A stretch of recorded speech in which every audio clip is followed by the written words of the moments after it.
I've used this old anvil some. Well, I guess I call it an anvil. It's a piece of railroad track. And I welded something on it for a step. And today I got done forging the horn of sorts. And what I wanted was something that was more, you know, pointed than a normal horn. And I may shape this up a little more so it's, you know, more of a regular taper. But that was a piece of 1-inch plate steel, and I still don't have a pair of tongs. Like, how many tongs do you need? And I know a few blacksmiths.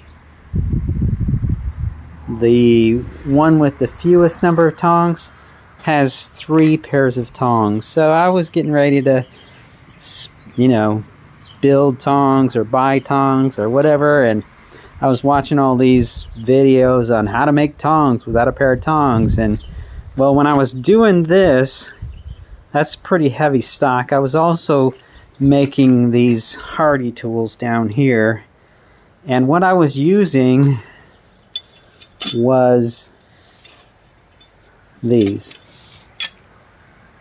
channel locks, and these were big enough that I could set them up to grip the 1-inch steel no problem. There wasn't any fighting around with how big these were. I didn't have to make a bunch of pairs just to handle the bigger stock.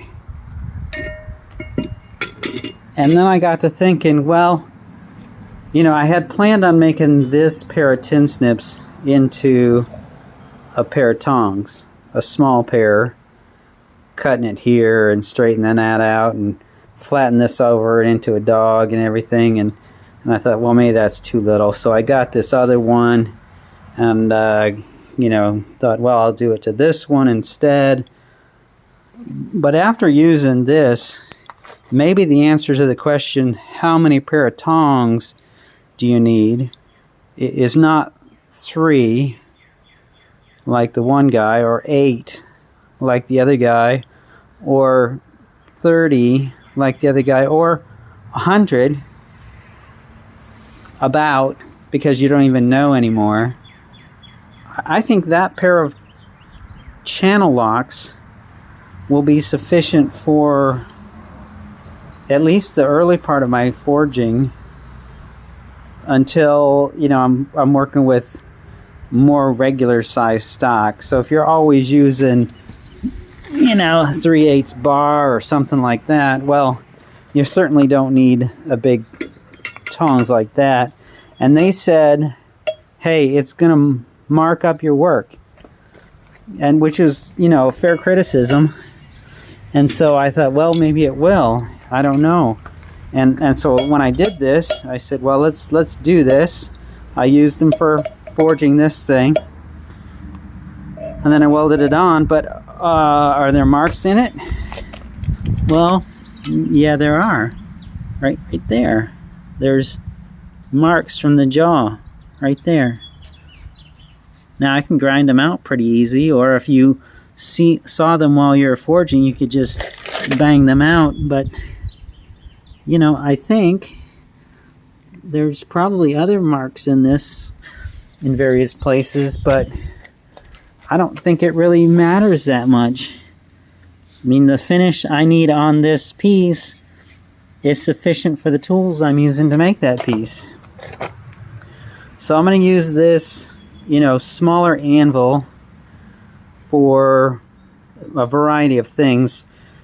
Chain making is one of the things I want this sort of a skinnier point for, rather than trying to make them around this big horn.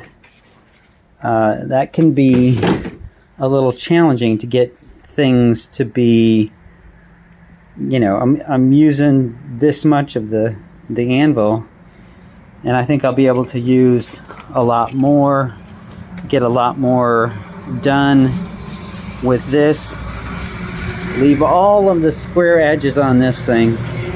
We'll use the rounded edges on this thing.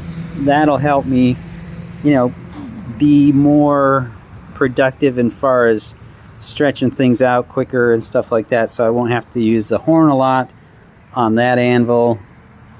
But I think this is going to be a useful tool in the long run. Like and subscribe. You know, go make something hot.